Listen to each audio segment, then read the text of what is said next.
Azər müəllim, handbol olimpiya idman növüdür, qeyri-olimpiya. Olimpiya. Aha, Avropa və Dünya çempionatı neçə ildən bir keçirilir?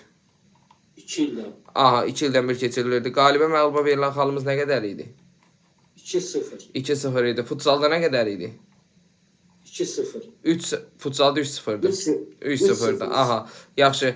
Handbol idman oyunda müəllim pasiv oyun neçə ötürmədi? 4 ötürmə. Qəşəng 4 ötürmədi. Handbol minimum neçə nəfərlə başlayırdı? 5 nəfər. 5 nəfərlə. Əsas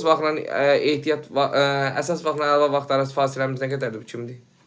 5 dəqiqə. Əsas vaxtla əlavə vaxt arası fasiləmiz 5 dəqiqədir. Handbolda ən ağır cəzaya malik olan kart hansıdır? Mavi kart. Mavi kartdır. Yaxşı. 2 dəqiqəlik kənarlaşdırma alan oyuncu. Hə, sil yox, sil. Hə, sil. Aha. 2 dəqiqəlik cəza alan oyuncu, 2 dəqiqəlik cəza alanda hər hansısa bir oyuncuya kart verirlər. Xeyr müəllim. Aha, kart verir. Qırmızı ilə çıxa bilsə, qırmızı ilə olsa bir baş da verə bilər. Ancaq belə yox. Qəşəng. Bir oyuncuya maksimum neçə kart verə bilirik? Bir oyuncuya 2. 2 kart verə bilirdik. 3'dü müəllim. 2'dir. Bir oyuncu bir dəfə sarı kart alır. Komandanın qayda pozma limiti birinci hissədən ikinci hissəyə keçirdi. Birinci hissədən ikinci hissəyə keçmir, ancaq ikincidən əlavə keçir. Qəşəng, yaxşı. Birinci time-outun silinmə vaxtı nə vaxtı? 5 dəqiqə qalmış. Qəşəng, 5 dəqiqə. İkincinin. İkincinin silinmə vaxtı. Liptik istifadə edilən toplar ağır olur, istifadə edilməyən? İstifadə edilən mənim yapışqandır da o. Bəli, topa yapışdırırlar hələ. Yox, topa. Topa yapışdırırlar, bəli. Yaxşı, 7 metr penalti zərbəsi zamanı qapçı neçə metr irəli çıxa bilir? 4 metr. 4 metr. Oyun zamanı qapçı meydançasını tərk edibsə nə zaman oyuna qaydırdı bir də? Qapıya qaydırdı.